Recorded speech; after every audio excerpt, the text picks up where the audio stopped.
Hello.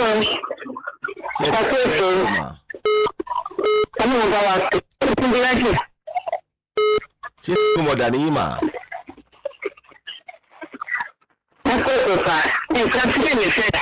Ṣé single mother ni yín mà? Bẹ́ẹ̀ni sà. À ń gbọ́ yín mà. Bẹ́ẹ̀ sà. Ó ti lé ní ọdún mẹ́ta báyìí.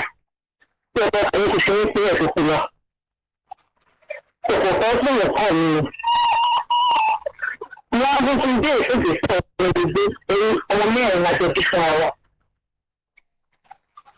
Ó ń gbọ́ yín o. Mo ṣe tọ́lọ́ wọn. Wọ́n ní kí n dé ìgbésẹ̀ mi ní gbogbo kí n mú ọ̀pọ̀ mi àti pé dúró láti máa láti ọ̀dọ̀ àwọn ọmọ mi. Ọkọ yín kò ní olé láti gbà wo? Ó ti gbé ọdún mẹ́ta báyìí. Nínú oṣù kẹta ló fi ọdún mẹ́ta. Ṣé ní tọkọ yín kọ́lẹ̀ ń gbé mà? Rárá àwọn ará ìsìn yẹn. Níbo lọkọ yín wà báyìí mà? Ọkọ mi ò sí ní ìdíyẹn.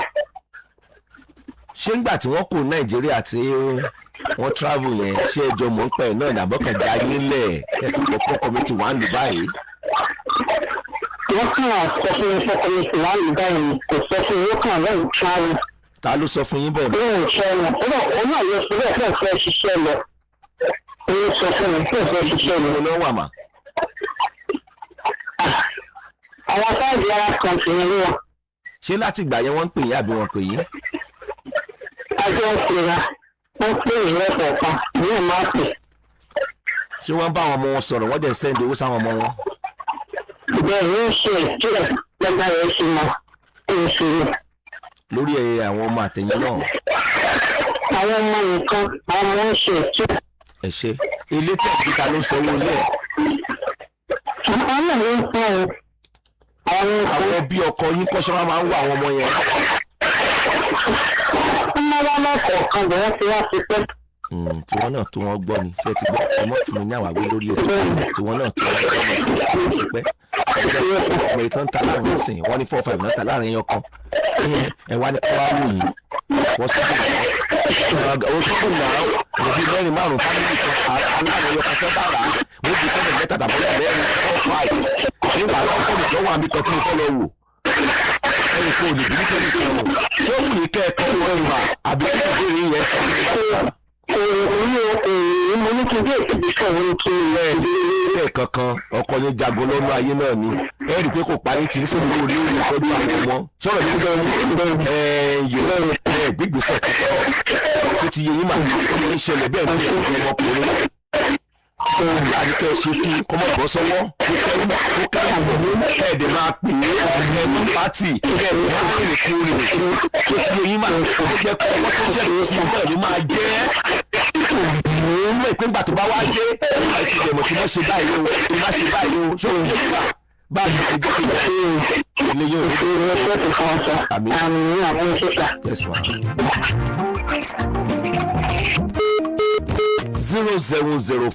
07048,897 07047,897.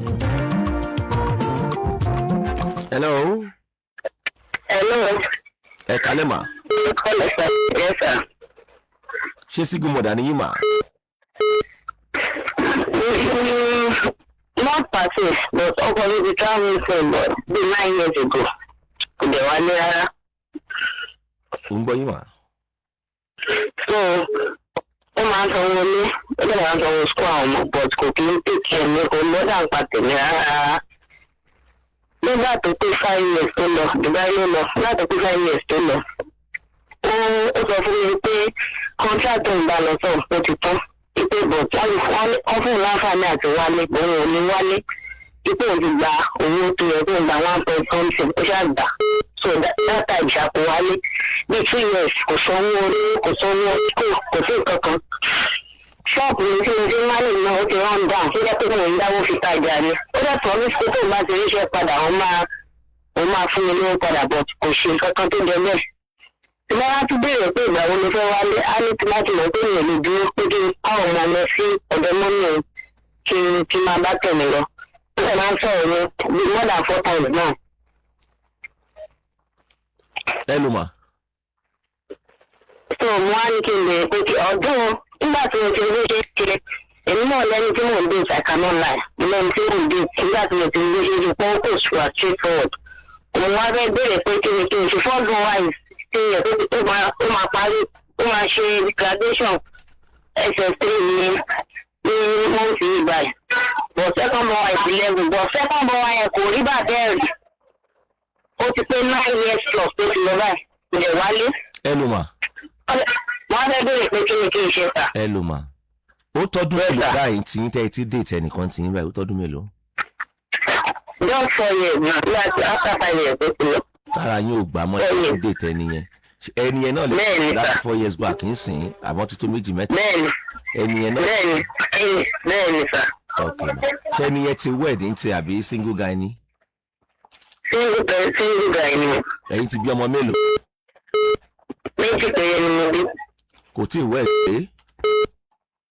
ó ti bímọ nígbà tó wà kẹ́kọ̀ọ́ ní ṣùgbọ́n mo yàn sí lọ́dọ̀ ọ̀dọ̀ sísè ló wà ní Abidjan ẹnìkan ló wà sẹ́ńdì náà. ó ti wá promise yín kó n fẹ́ fẹ́ yín mà. bẹ́ẹ̀ ló ti ní àwọn fámìlì ẹ̀. àwọn fámìlì ẹ̀ tẹ́wọ̀n kọ́ ẹ ti ní ọmọ méje. bẹ́ẹ̀ ló sọ fún mi pé mo ti bímọ. ẹ má jẹ́ ká tanra wa lórí ètò yìí mà ó sọ pé ẹ ti bímọ àbẹ́ ẹ ti bí ọmọ méjì mà. ó sọ fún wọn pé mo ti bímọ méjì ó sọ fún wọn pé mo ti bímọ méjì. fún bàbá àti ìyá ẹ̀. oní bàbá ìyá nìkan ló ní. ṣé ò ní àkọ́bí àwọn òbí ẹ̀. lágbọ̀n. àwọn ẹ̀gbọ́n ẹ̀ mọ̀ ìpè ẹ̀gbọ́n ọkùnrin àti obìnrin mọ̀ ìpè ọmọ méjì lẹ ti bímọ ṣé wọ́n mọ̀. bẹ́ẹ̀ni wọ́n mọ̀. wọ́n dẹ̀ mọ̀ ìpè ilé ọkọ lẹ́wà pé ọkọ yìí kan travel out ni ṣé wọ́n mọ̀ ṣá. wọ́n mọ̀ bẹ́ẹ̀ o. wọ́n mọ̀ yẹn àbí. bẹ́ẹ̀ni.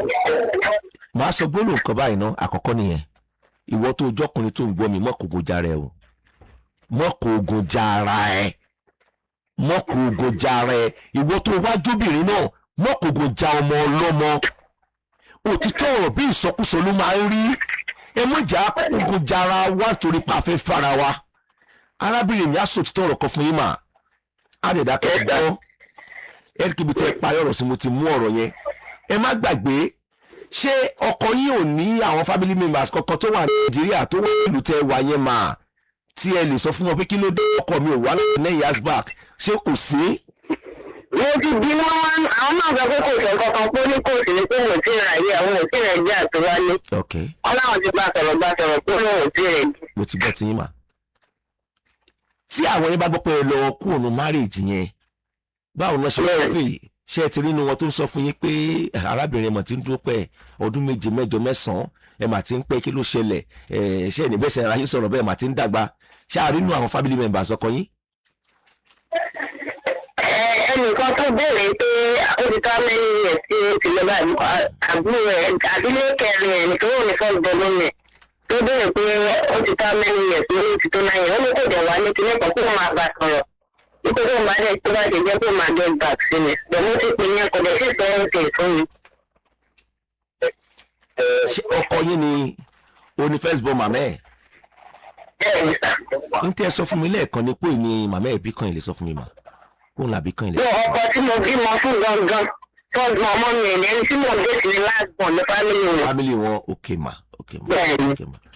lédè kan sìn marriage yẹn ti sú yín báyìí fẹ́ kúrò ń bẹ́ àbí. bẹ́ẹ̀ni sá. ẹ ṣe èmi ò lè pè kẹ́ ẹ kúrò èmi lè pè kẹ́ ẹ má kúrò ṣùgbọ́n tèmi kàn mọ̀ ní wípé single guy tẹ́ fẹ́ lọ fẹ́ yẹn mà tí àwọn òbí òde mọ̀ wípé ilé ọkọ lẹ́wà báyìí o tán mọ̀ pé ilé ọkọ lẹ́wà tán bá lọ mọ̀ létà bí èmi ṣe rí ọ̀la lè má rí bẹ́ẹ̀ ọkọ àtìyàwó máa ń jà kò sí tí ò lè ṣẹlẹ̀ kì bá dáa kẹ́ ẹ rú dáadáa kẹ́ ẹ tó fi ara kò sí i torí èmi kọ́ nítorí ọ̀la ni so ti yẹ yín mà èmi ò pé kẹ́ ẹ dúró sínú marriage tẹ wà ìdẹ̀ ní kẹ́ má dúró síbẹ̀ ìyẹn ní kẹ́ má lọ rì má rè ṣùgbọ́n sí kíkà ìtẹ́